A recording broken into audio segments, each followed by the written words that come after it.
From time to time, I may do updates as far as information that's on the site, as far as the videos are concerned. So you want to check back periodically to see if there's new information. What happens is users come up with questions, and those questions are relevant to the videos. So what we do is we update them and provide additional information as required. Okay, let's go back to the buyer's order. The next thing we're going to be looking at is the dealer finance data. I want to kick off this description by saying initially, when you do the information above this line, you're basically sitting with a sales staff or sales manager. Once you have got to the point on the MSRP at buy at price, and they've come up with both the interest rate and the monthly payment, and you've agreed to those, or not maybe not agreed, and you want to talk about the interest rate with the finance manager, then you're going to have an opportunity to ask those questions and adjust them if possible or if needed. So that is one of the key things you will first find out when you go at the end of the deal and you have to do the paperwork. They may take a half an hour, 45 minutes to set up all the paperwork. If you have any questions prior to going into the finance office, you want to ask those questions. And the big one is the vehicle price before finance. If you've already got your trade information and all this other information and allowances and all that taken care of, the only thing next you have to consider is that do you have a cash down payment, and the amount that you need to finance, which is the $28,550 in this case, how do you want to react to it? Well, one of the things you don't realize is that when you go to the finance office, obviously, or you do realize it, there are fees. There are a number of fees that are charged in addition to the base before finance. And what those are, they are the amount due at signing, if you have any amount due. And in this particular case, if you do have a down and you want to bring down the actual monthly payment, you will need to discuss that in the finance office prior to them actually typing out the paperwork and the contract and everything. So you may be asked by the sales manager, are you going to put some money down? And that's a part of the sheet over here is when you do the MSRP and buy at price, there would be a place where they want to put the actual down payment you're agreeing to. And that might be done in two steps. Let's go back and look at that. For example, you have the amount to be paid down. If you are not going to take possession of the vehicle that day, and for example, they have to do something on it or add, say, like a tow package or on a truck or whatever, that information needs to be identified at the time that you're bargaining up here, because there may be additional options, which are add price vehicle options, that would be indicated in this area. And those things need to be satisfied, or you will get a thing called a WEO. A WEO is a little document that they provide to you at the time when you agree to the offer and price, where they show a list of items that have to be completed. And in some cases, if it were something like added tint to the windshield or glass in the car or something like that, if it didn't have it, those kinds of things would be taken care of. Anytime you buy a vehicle also, they should be cleaning the vehicle completely and taking things like, for example, that are in cellophane and are needing to be broke out and installed in the car. That should be done at the time that you actually are completing the deal. So normally what happens is the car would go back to the service department, and they would break out all the things that need to be finally installed and get that done. Wash your car, make sure it's all spiffy, so you can inspect the car when it's finally done to make sure that there's no scratches, dents, or anything like that in the vehicle, and everything is as it should be, and everything functions as it should be. And they have a delivery, and this is critical, they have a delivery that is done where you have the salesperson come out and walk you through everything around the car, inside the car, and make sure that you understand how this is supposed to function and that's supposed to function. While you're doing that, they could actually be done as soon as the car is cleaned, but typically they do that after you've done your work in the finance office. Now, a finance manager is paid based on one thing. The car is already agreed upon as far as the vehicle price before finance. He is trying to sell additional items, which he gets commissions on, and those commissions go to him. The deal or dealer takes part of those commissions, but it basically is what the sales manager makes all of his money for. Obviously, if it's a large dealership and he's got several vehicles coming through every day getting delivered, he is selling as hard as he can to raise his salary to whatever level he can get for what he sells. Now, let me point out, if they offer you different things and you don't want them, tell them so before they do the paperwork. If they are sitting with you and discussing something before you actually do your financing, the first thing they're going to want to know about is the amount that you're going to pay down, and is it going to be delivered at signing, which is the day that you're in the finance office, or is it going to be an amount that's due at delivery? Now, delivery would be, if it's going to be at delivery, it might be a day or so later when they maybe had to do some things on the vehicle that were not time sensitive, but they need to be done in a following day because they don't have a time to get them done.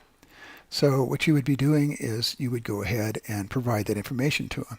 If you put that you're going to have a down payment of $10,000, for example, and you pay $5,000 at signing and another $5,000 at delivery, then this number should be zero. If you, for example, went in and changed that number to something else, and I only put $500 down, you're going to see what will happen here is that it's going to come out and it's going to say at the delivery that now there's $500. Well, I still owe $4,500, so it's going to calculate that for you.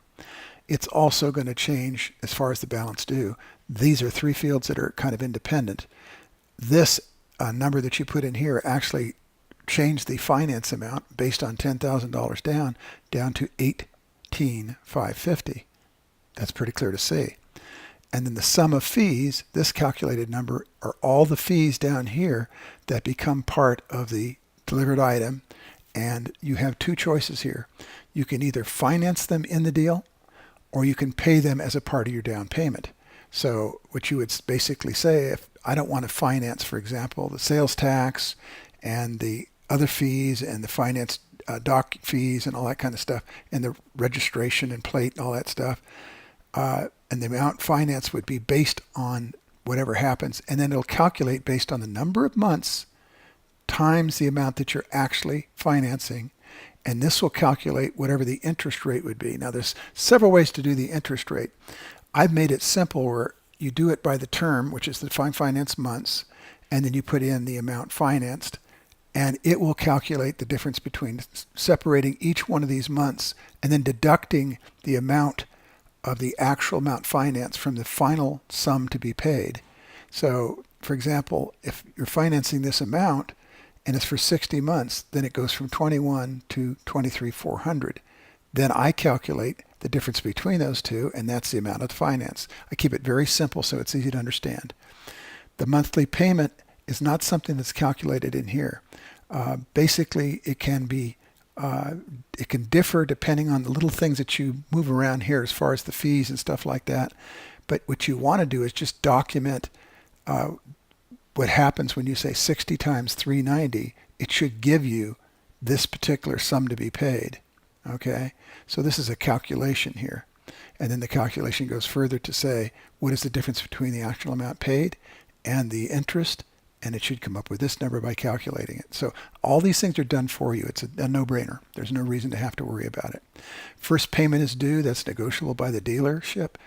You can pick whatever time you want depending on the deal. In some case, when they advertise it, it's no finance fees and everything for 30, 60, or 90 days. But you got to understand, if you're going to a bank and the bank is financing this, there is going to be an increased level of interest that they're going to want to draw down from the standpoint of maybe you don't pay it initially, but it is all lumped into the interest rate and payment over the period of time. So if you say 90 days, well, your first payment starts in 90 days. They're going to charge you additional interest if you don't pay that by 30, then 60 by 90 days. There's going to be some kind of a fee that's going to be charged. Unless your finance company said, fine, we're not going to charge you any interest during that period. Now, once again, if you're buying this at zero interest down, the only way to change that would be go into the interest rate loan and make this zero. If you make it zero, then you don't have any interest, and it's a zero interest purchase. So that's how you would modify this. And of course, then this would show up without any interest in it. And then this financed amount would be the actual amount plus the fees. So it's pretty straightforward. I've done this where I have finance, doc fees, tax, and license and registration. Uh, License and registration is both the plates and the interest. Over here is sales tax. What you want to be careful of is that they show you the actual numbers in the actual contract and they match whatever you think they should be. And if they hand you the paperwork, one of the first things you want to do is jot these into the application to make sure that all the numbers come out the way they say they should on the contracts.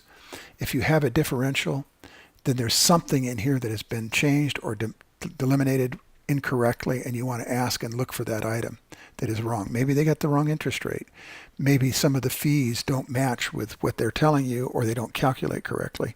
Maybe they have made a mistake. So you always want to take a look at the paperwork before you sign it. In this case, other fees is like a catch-all. I'm going to explain this.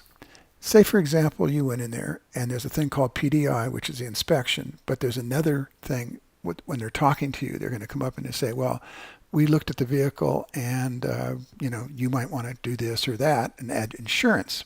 Say, for example, there's a thing where they have an insurance policy that can extend the warranty from, say, 36,000 miles to 100,000 miles.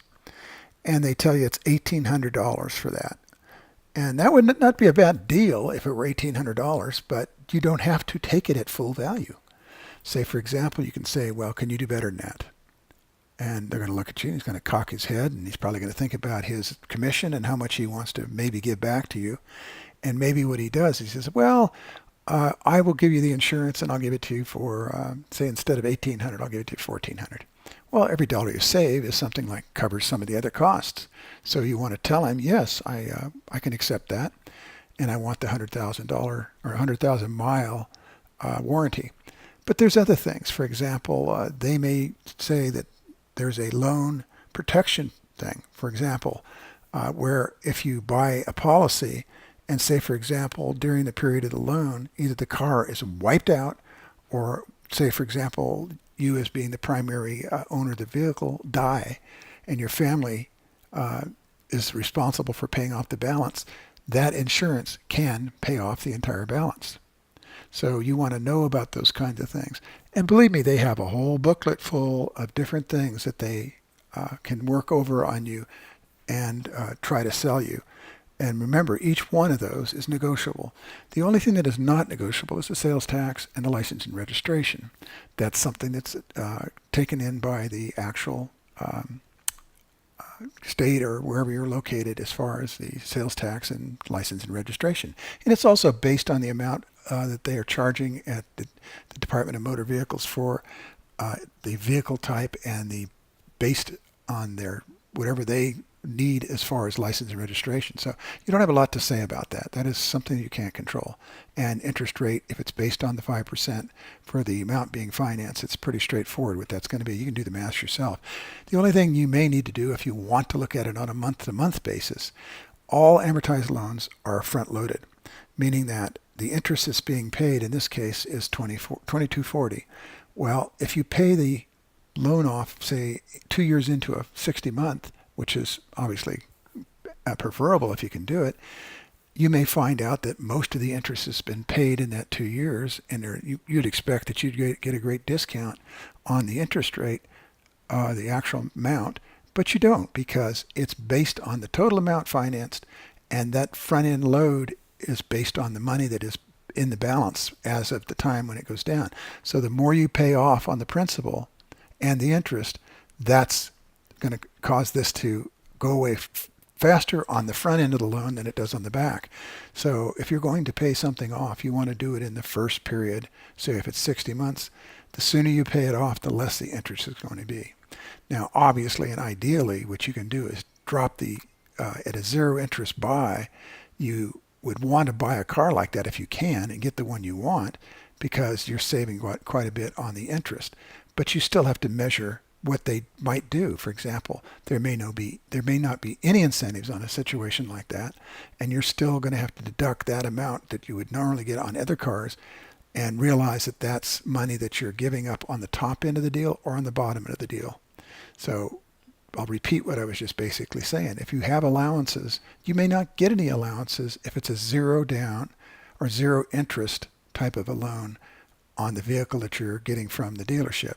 But you can do very well if you get an invoice deal plus zero interest on the deal. So those are things you need to consider.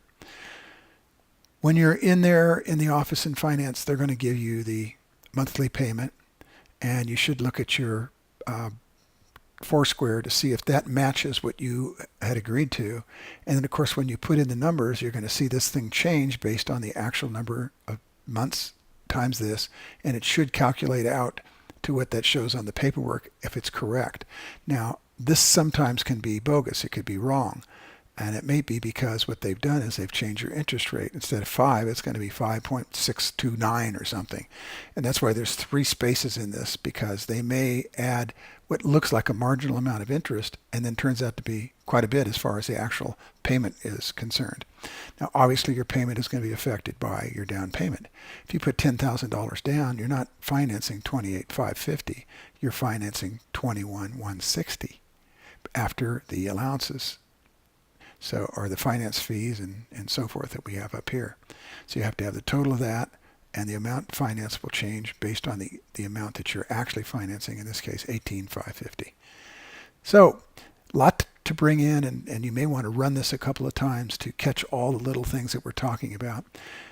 Your finance company that they either provide for you, and this is probably the bottom line, and the last thing we're going to be talking about is that if you're going to get your own financing, you still have to pay the fees and the tax and the license. They'll do the registration. And what you need to do is bring back a check from your bank to pay off that number, whatever it is. So, for example, if you go to your bank and give them $10,000 and you need to be paying off the loan balance, which is amount to be financed, $18,550, you need to bring back a check for $18,550 plus the fees. So it's $21,160. That's what you need to actually finance right there, because the sum of fees is not stuff that you can just waive. It is actually what is owed based on the numbers that they give you in the office. So if you're going to do your own financing, you need to identify what these fees and everything are going to be, and any extras that you want to add before you actually go to your bank to get the money. And if you're going to do that too, you need to look at other fees. If you're going to get full-term repairs for 100,000 miles and you bought the protection, you just add all those fees into other fees, and that'll calculate the difference up on the top for sum of fees. So this number here is what you're really looking at as far as financing. I've colored these green for one reason. They're primary numbers that you need to be identifying, and the payment, for example, is a different green, which tells me that that is a pretty critical and important thing to know what that is. Okay. So what we've done, let's recap a little bit. We've looked at all the things that we've done, dealer vehicle and the price data, where we've negotiated down to an offer, and we've asked for a certain interest rate if they can get it and provide that. Now, that's important to tell them at the point where you're going to get ready to do your financing and accept the buyer's offer, and they're going to accept that and give you what they want you to pay.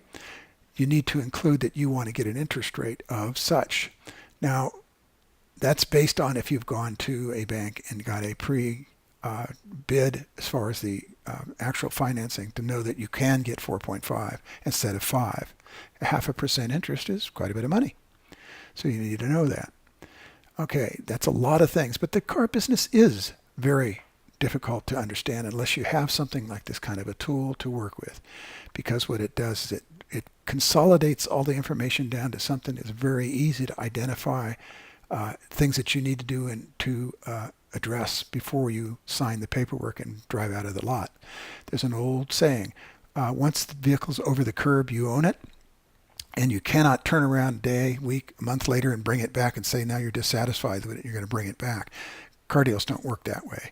Once it's financed, it does not belong to the dealership anymore. If you bring it back, they're going to tell you, go talk to your bank about that, or your finance company. They're the ones that now own that vehicle because they have the paper on it. So be aware of that before you go over the curb. If you have not got all your answers answered and all the questions posed to the dealership and they haven't answered them yet, don't leave the lot. Leave the car where it's at and say, when you guys figure it all out, call me and I'll come back. Once you roll that thing over the curb, you own it. Or, and even for some respects, when you sign the paperwork, you own it. When they hand the keys to you, it's yours. So before you take the acceptance and sign the buyer's order and the other documents they're going to ask you to do for transfer of title and so forth, you need to have all your ducks in a row. You have to have completed all the tasks and all the information is required. If you need any help, as usual, you can contact us through our website. And as asked before, the website can be found by doing the Do action and clicking on the support button. Now, be aware, and I'm going to caveat this at the end of this video, you are the negotiator. You are the one that went into the deal. If you have issues and you've created a situation where you have issues in the way that you think the application worked, let me explain to you. You are the negotiator. You are the person that is actually doing the deal. What we're doing is providing a tool that will help you to do better on the deal, to understand it much easier, and to walk out of the dealership with a smile on your face because you got a great deal and you know you did it. So that's what the purpose of this application is. It's very, very inexpensive. For example, I charged $135 just to go to the dealership and help negotiate a loan and a purchase for somebody. Plus, I took 10% of everything over $2,000 that it saved. So that could jack my bonus up as far as working as a client manager for people, and I could make $1,200 on one sale of a car. And they would be more than happy to have me do that because I might have saved them $3,000, $4,000, $5,000, especially on a truck. A truck is the highest, most expensive vehicle that is sold. There is more money to be made by the dealership on a truck than any car on their lot. The next would be the SUVs because they're so expensive compared to what they should be as far as we're concerned. I mean, they are desirable automobiles and people buy them like they're popcorn. That's where they put their money. I mean, that's where the dealership says that's where we want to make our money. If it's a sedan or something less than that, there may only be less than $1,000 in actual money available, and they're not going to offer great incentives to sell those vehicles. And the only time that you can really get good deals on those is at the end of the model year when they're trying to clear them out, and then that's when you can start really, dealing. Anymore, what they've done, most of the dealers, they broke up their end of year stuff, and they've actually created a situation where you don't know what day to come in, where they're actually selling off models that are end of year. For example, an SUV may be early in the year, even though it's, say, for example, a 2017 when they announce it and it's in 2016, that vehicle is actually being produced as a 2016 with a VIN for 2017, and it's an early sale type of thing. What I'm actually saying is they mix up all these vehicles, so it makes it very difficult for you to understand when they're selling them out as end of the year sales. And they can advertise end of the year, and you come in, and maybe the vehicle you're buying is not an end of year vehicle sale, and they're just wheeling and dealing on you by using little tricks in the paper to indicate that there are end of the year sales. They may not be on the vehicle you're buying. Okay, so with that all said, once again, contact us if you have questions. Thank you.